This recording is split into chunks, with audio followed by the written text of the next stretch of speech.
I didn't know we were starting the radio show so soon, but I am going to be out of town tomorrow. I've got to see 3 kids. Come back practice, and we got to see 4 kids Wednesday before the Thanksgiving. We're going to go to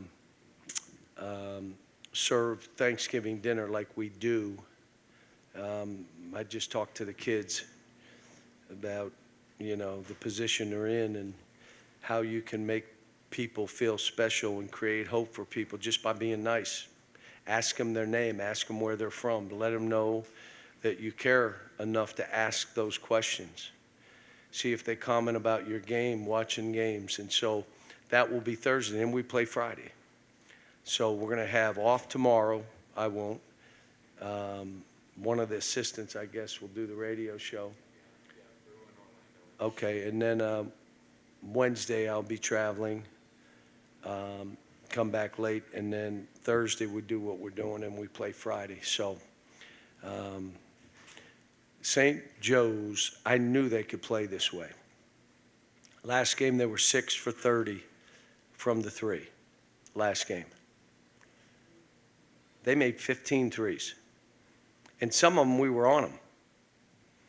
And for us to hold on with a bunch of young guys, the amazing stat, folks, the amazing stat, Reed doesn't score a basket, and he has a plus 16. How does that happen?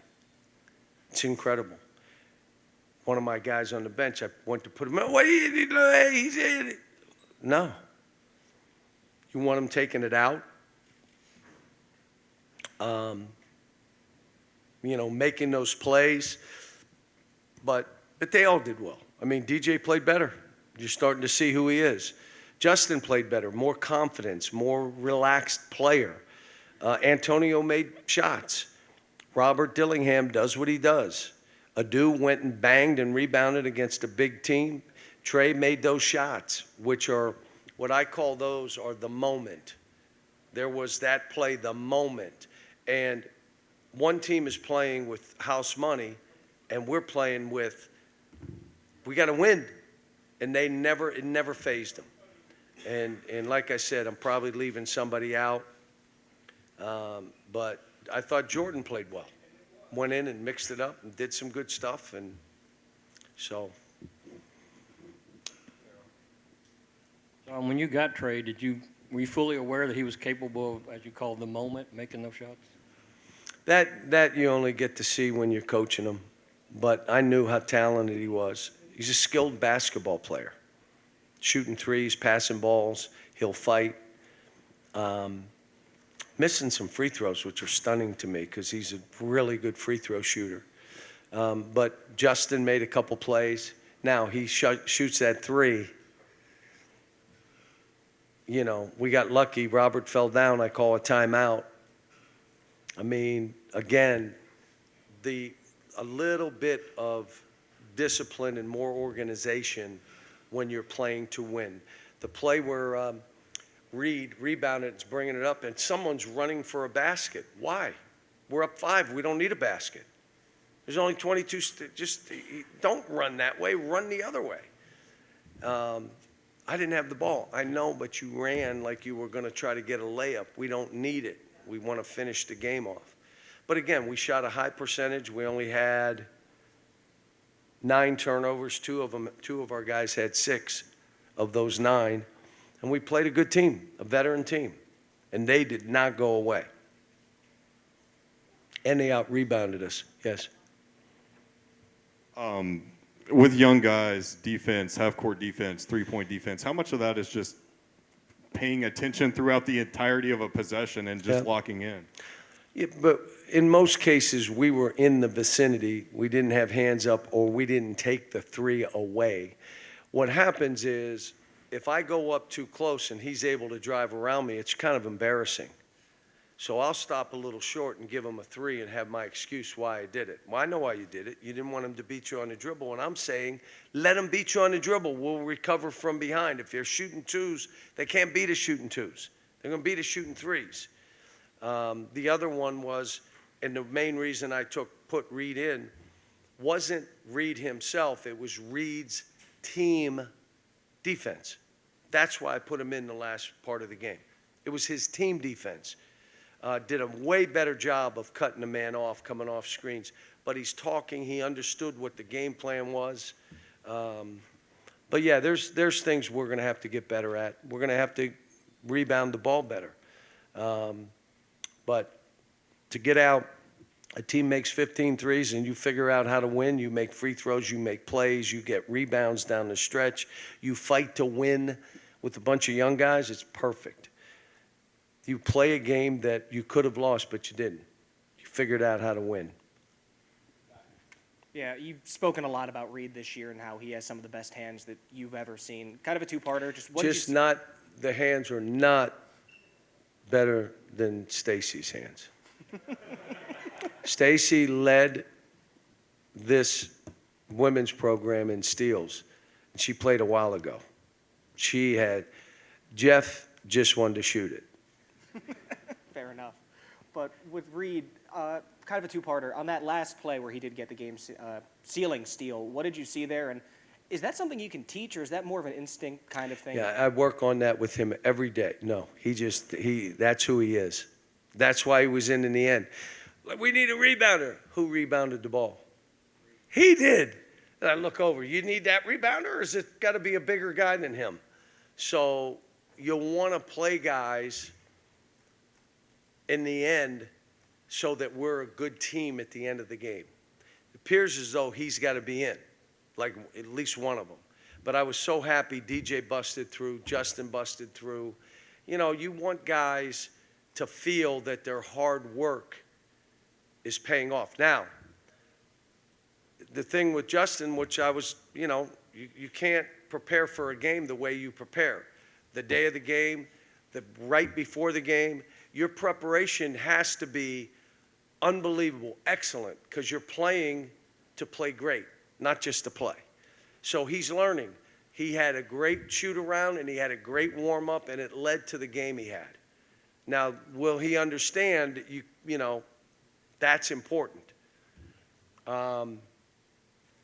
Yeah, but all of them did something different in the game. But again, we got beat to balls. They sent 5 guys to the glass. So their way of playing is threes, layups, and offensive rebounds. Pretty good. And they got a team that can do that. I'll be surprised if they're not in the hunt to win that league in the last week of the season. I'll be stunned. What I saw today. Cal, there's always a lot of talk about balanced offense, but what about balanced assists? You had 5 players with 3 or more tonight. They all can play. How about we had 5 guys in double figures and Adu had 7. And even though he didn't get in double figures, he got in double figures plus minus is Reed.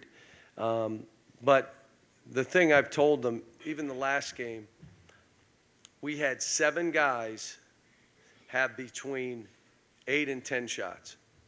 So you can't say, well, I don't get my shots. No, you got them. What are you doing with them? You're 1 for 8. Don't come talking to me. So when you play this way, yeah, there's more weight on a shot because you're not taking 25 shots. You're just not. And the way we play, it's a balanced and really assist. Now, when you have a team like this, and I've said this a couple times, you got different teams you're watching. You won't believe this. We don't all play the same. Well, you should play like him. Well, if I had his guys, I'd play like him. How about I don't? The way we play now, there are many teams in the country can't play this way and shouldn't, or they'll win 5 games. Well, I'm just going to play the right way, though. Yeah, okay, now you're looking for work. How do I play with this team? We got to get one of these bigs back. Hopefully 2. Changes who we are. Now, you say, well, how are you going to play? You ready for this? They can play basketball. They can bounce it. You can still play 5 out. You could put Trey at a 4 or him at the 5 and those guys on a perimeter because of how they play and how they shoot. So, but I know what you'll have is you're going to have someone near the rim that's 7'2", that you're not just getting layups, which we're still giving up a lot of layups. What did they shoot for the game? 42%.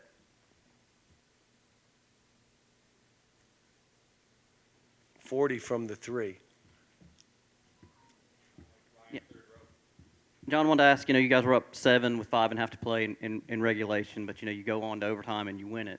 So do you just view that your team got more out of this game winning in that fashion, having to make winning plays late, as opposed to if you won by 15 or 20? I would have liked to have won by 15, 20, but you take advantage of what unfolds, and that's all I can tell you. Again, we missed some shots, we missed some free throws, they bang a couple threes, all of a sudden it's anybody's game. We were kind of lucky to get it to OT. We really were. And so I'll watch the tape tomorrow on the plane, have an idea of what we're going to have to see on Wednesday. We'll probably watch some of this, and then what we've got to work on. There were things that I'm doing. I'm still trying to figure out the team. When do you let Robert go, let him go do a little bit more? We did that in points in this game. I also ran one of our grinded out offenses that I haven't used this year, and Robert makes a shot out of it. You grind it a little bit. We did some different things, bringing both big guys out. I'm just trying to figure out, how do we do this and get what we want to get from it. And John, just as a follow-up to what I just asked, you guys had the 14-point lead last week versus Kansas, and obviously St. Joe's is not at Kansas' level. But do you view the fact that you guys won this game and overcame that? Kansas couldn't have made 15 threes, so you played them different. But, no, I mean, we're a team that's still learning, playing winning basketball. Like Justin came out and just with 20 seconds on the clock shoots a three. What? Why would you do that? You're not shooting a high enough percentage to take that shot in a winning situation. You know what? He knew it. I got it. Stuff like that they've got to learn. Like Robert trying to take a baseline, I was seeing if he could get something. When he fell down, we call a timeout. Kind of get lucky. John, DJ scored 10 in the second half, 7 in overtime. Throughout his high school career, I thought he kind of earned the reputation as a closer. Is that something you saw recruiting him? Yeah, but he played as much off the ball as he did on the ball. The point guard ended up going to St. Louis. So, but it doesn't matter if you're on or off the ball when you play basketball the way we're playing. Literally, Reed's a point guard, DJ's a point guard, Robert's a point guard. We put Antonio in pick and rolls. I mean, and we're playing with 3 of them at times on the court. And then you say, well, you got a lot of guys with a lot of assists. Yeah, they're point guards. They're basketball players. So, thanks, guys.